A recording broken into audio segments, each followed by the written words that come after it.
दोस्तों, welcome to our YouTube channel SSC GS GK पर।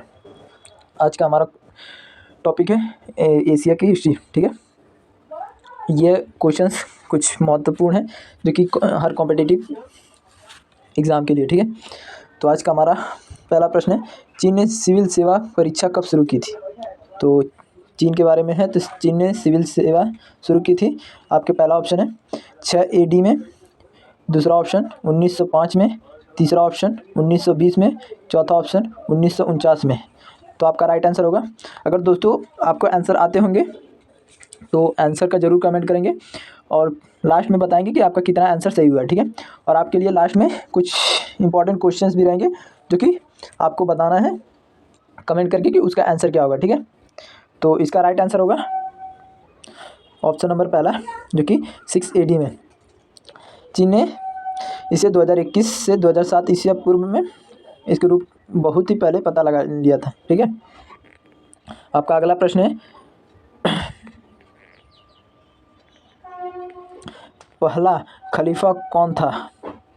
तो आपके ऑप्शन है सुलेमान महान, दूसरा ऑप्शन है अबू बकर, तीसरा ऑप्शन है इमाम हुसैन या चौथा ऑप्शन है कॉन्स्टेंटीन। तो आपका राइट आंसर क्या होगा?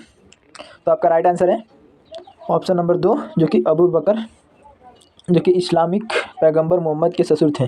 ठीक है, और इनकी मृत्यु के बाद मुस्लिम खलीफा बना था। तो उसने 632 ईस्वी से 634 ईस्वी तक रशीदून खलीफा पर शासन किया था।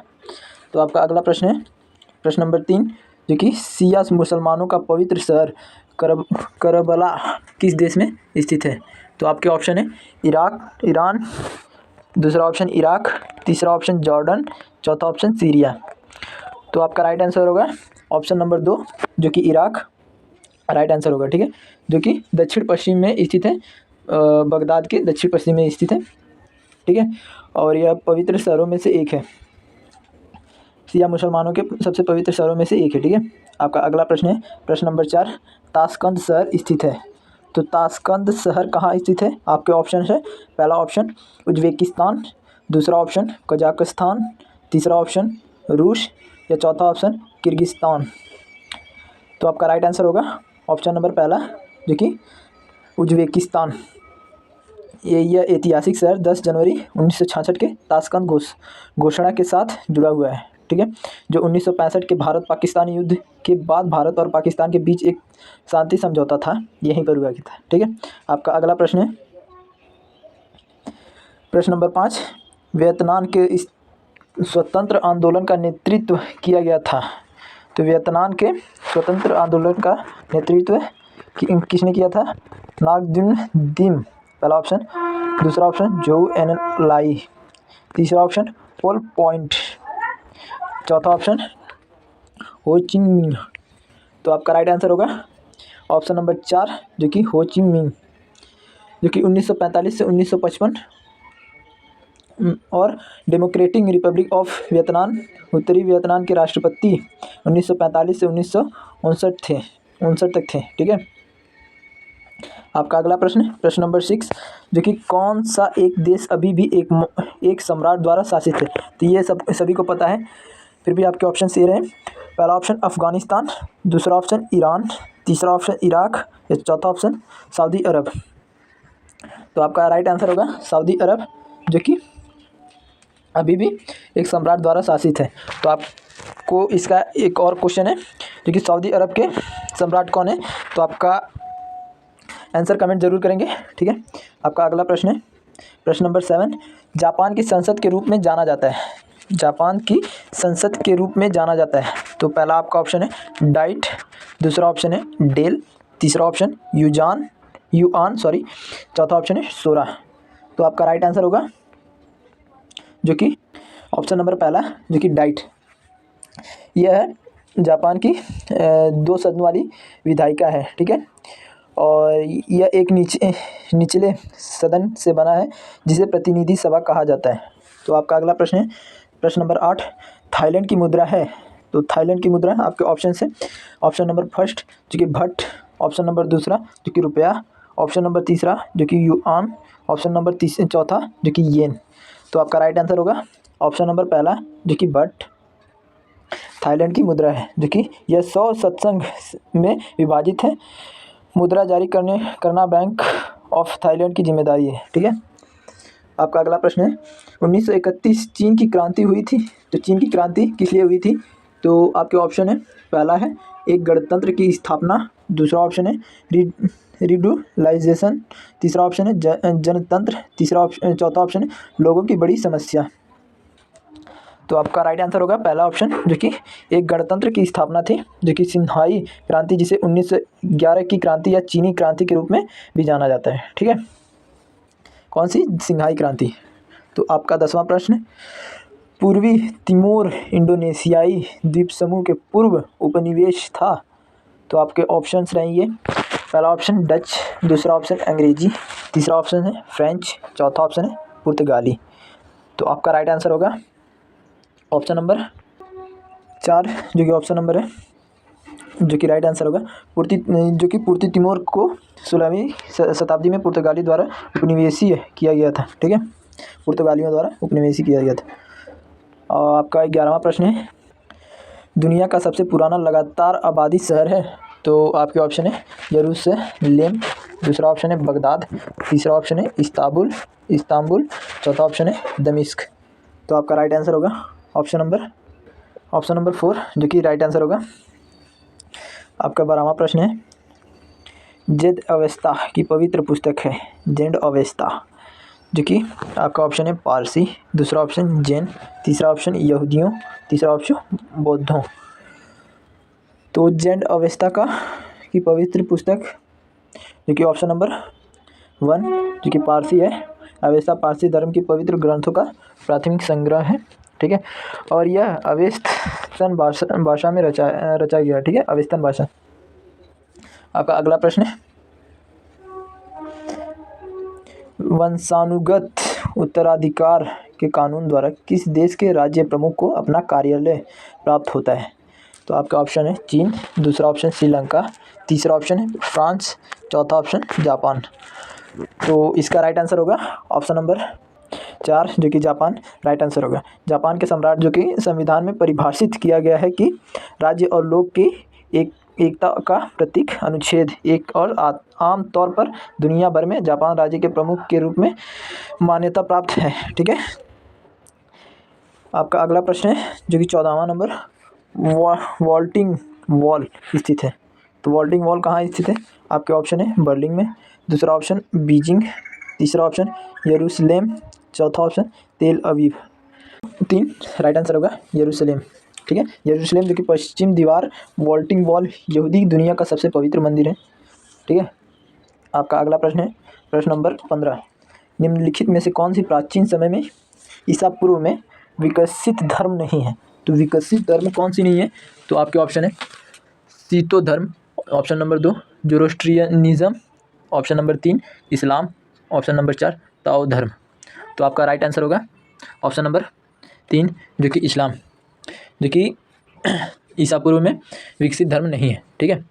तो आपका अगला प्रश्न है प्रश्न नंबर 16, जो कि चीनी राष्ट्रवादी पार्टी कुओमितांग द्वारा पाया गया था। तो आपको दोस्तों क्वेश्चन देखकर आपको पता ही चल रहा होगा कि कितने इंपॉर्टेंट क्वेश्चन हैं आपके कॉम्पिटिटिव एग्जाम के लिए। तो अगर आपको क्वेश्चंस अच्छे लगे, क्वेश्चन की क्वालिटी अच्छी लगे, तो वीडियो को लाइक एंड सब्सक्राइब जरूर करें और शेयर जितना से जितना हो सके उतना करें। ठीक है। तो आपके ऑप्शन ये हैं क्वेश्चन के। तो पहला ऑप्शन है यूई, दूसरा ऑप्शन है Mao Tse Tung, option number 3 Chiang Kai Shek, option number 4 Sun Yat Sen. तो आपका राइट आंसर होगा ऑप्शन नंबर 3, जो कि Chiang Kai shake right answer होगा। आपका अगला प्रश्न है 17 नंबर का, दुनिया की पहली जल निकासी प्रणाली का निर्माण लोगों द्वारा किया गया था। तो आपके ऑप्शन है मिस्र की सभ्यता, ऑप्शन नंबर 2 सिंधु घाटी सभ्यता, ऑप्शन नंबर 3 चीनी सभ्यता, या ऑप्शन नंबर 4 मेसोपोटामिया की सभ्यता। तो दुनिया की पहली जल निकासी प्रणाली का निर्माण कहाँ पर हुआ था? ये क्वेश्चन तो आपको पता ही होगा। अगर आप इंडिया से हैं तो आपको इस क्वेश्चन के बारे में पता ही होगा। तो इसका राइट आंसर होगा ऑप्शन नंबर 2 सिंधु घाटी सभ्यता, जो कि हमारे यहाँ इंडिया और पाकिस्तान के बीच में पड़ती है। ठीक है। और आपका अगला प्रश्न है प्रश्न नंबर 1959 तक पाकिस्तान की राजधानी थी। तो पाकिस्तान की राजधानी कौन सी थी? इस्लामाबाद, पहला ऑप्शन, दूसरा ऑप्शन कराची, तीसरा ऑप्शन लाहौर, चौथा ऑप्शन हैदराबाद।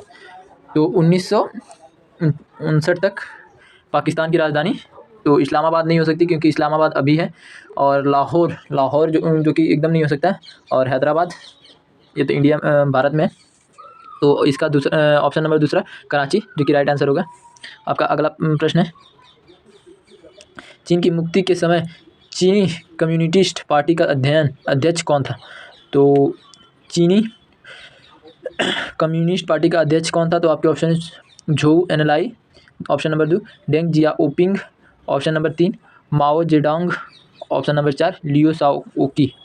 तो आपका राइट आंसर होगा ऑप्शन नंबर 3 जो कि राइट होगा, माओ जेडोंग, जो कि अप्रैल 1927 में कुओमित्यांग और चीन की कम्युनिस्ट पार्टी की सेनाओं के नेतृत्व में चीन गणराज्य की सरकार प्रति वफादारी के बीच चीनी गृह युद्ध लड़ा गया था। ठीक है, ऑप्शन आज का 20वां प्रश्न है, पेकिंग का पवित्र स्थान है। तो पेकिंग का पवित्र स्थान कहाँ है? आपका ऑप्शन है ताओ धर्म में, दूसरा ऑप्शन शिंतो धर्म, तीसरा ऑप्शन है कन्फ्यूसीवाद, चौथा ऑप्शन है यहूदी धर्म में। तो इसका राइट आंसर होगा ऑप्शन नंबर 3 जो कि राइट आंसर है कन्फ्यूसीवाद। ठीक, ऐसे नाम है दोस्तों, प्रोनाउंस करने में बहुत ही प्रॉब्लम होती है। ठीक है, तो इसके बारे में बताया जाता है यह 500 ईसा पूर्व में कन्फ्यूजियन के नाम से मशहूर किंग फू क्यूंग द्वारा स्थापित किया गया था। ठीक है, जिसका अभी का नाम है पेकिंग बीजिंग। ठीक है, यह एक कन्फ्यूसीवाद का पवित्र स्थान है। ठीक है, तो आपका 21वां प्रश्न है, जो कि प्रथम विश्व युद्ध में जापान ने किस तरफ लड़ाई लड़ी थी? तो ये विश्व युद्ध का प्रश्न है, प्रथम विश्व युद्ध का। तो आपका ऑप्शन है कोई नहीं, यह तटस्थ है, दूसरा है यूनाइटेड किंगडम के खिलाफ जर्मनी के साथ, तीसरा ऑप्शन है अपने दम पर रूस के खिलाफ, और चौथा ऑप्शन है जर्मनी के खिलाफ यूनाइटेड किंगडम के साथ। तो आप सभी को पता है कि प्रथम विश्व युद्ध जर्मनी और जापान के बीच में लड़ा गया था, जर्मनी के खिलाफ यूनाइटेड किंगडम के साथ। तो आपका ऑप्शन नंबर 4 राइट आंसर होगा, जर्मनी के खिलाफ यूनाइटेड किंगडम के साथ। ठीक है, आपका अगला प्रश्न है 22वां नंबर, इंडोनेशिया निम्नलिखित में से किस देश का उपनिवेश था? तो आपका ऑप्शन है डच, दूसरा ऑप्शन स्पेन, तीसरा ऑप्शन है पुर्तगाल, चौथा ऑप्शन है बेल्जियम। तो आपका राइट आंसर होगा ऑप्शन नंबर 1 जो कि राइट आंसर होगा डच, जो कि डच एक ईस्ट इंडिया एक डच उपनिवेश था, जो कि द्वितीय विश्व युद्ध के बाद यह इंडोनेशिया बना दिया गया था। ठीक है, आपका 23वां प्रश्न है, चीन की महान दीवार द्वारा बनाया गया था। तो आपके ऑप्शन ली तांगपू, दूसरा ऑप्शन सी हुआंग ती, तीसरा ऑप्शन लाओ जे, चौथा ऑप्शन है कन्फ्यूशियस। तो आपका राइट आंसर होगा ऑप्शन नंबर 2 जो कि राइट आंसर होगा सियांग टी आई, जो कि 259 से 210 ईसा पूर्व की चीन के सभी के एकजुट करने वाला पहला शासन था। ठीक है, आपका अगला प्रश्न है 24 नंबर, जो कि 1854 से 1856 में क्रीमियन युद्ध के बीच लड़ा गया था। क्रीमियन युद्ध के बीच लड़ा गया था, तो किसके किसके? रूस और तुर्की, दूसरा ऑप्शन है संयुक्त राष्ट्र अमेरिका और इंग्लैंड, तीसरा ऑप्शन है रूस और जापान, चौथा ऑप्शन है इंग्लैंड और फ्रांस। तो आपका राइट आंसर होगा ऑप्शन नंबर 1 रूस और तुर्की। ठीक है, जो कि 1853 फरवरी से 1856 में, अक्टूबर 1853 से फरवरी 1856 तक लड़ा गया था। तो आपका अगला प्रश्न है बांग्लादेश डैश में बनाया गया था। तो बांग्लादेश कब बना था? तो बांग्लादेश आपके ऑप्शन 1970 पहला ऑप्शन, दूसरा ऑप्शन 1972, तीसरा ऑप्शन 1973 और चौथा ऑप्शन है 1971। तो आप सभी को पता है भारत और पाकिस्तान के बीच बांग्लादेश को लेकर एक बहुत ही बड़ा युद्ध हुआ था।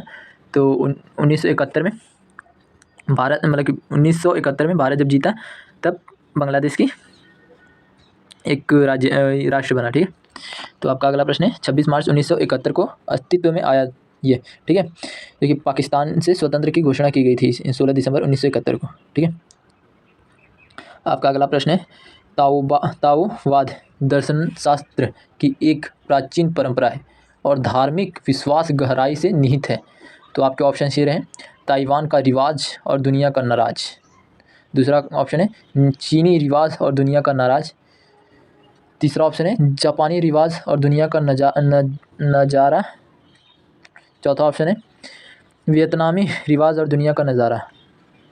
तो इस प्रश्न को एक बार फिर से दोहरा देते हैं। ताओवाद दर्शन शास्त्र की एक प्राचीन परंपरा है और धार्मिक विश्वास गहराई से निहित है। तो आपका ऑप्शन है ताइवान का रिवाज और दुनिया का नज़ारा। दूसरा ऑप्शन है चीनी रिवाज और दुनिया का नज़ारा।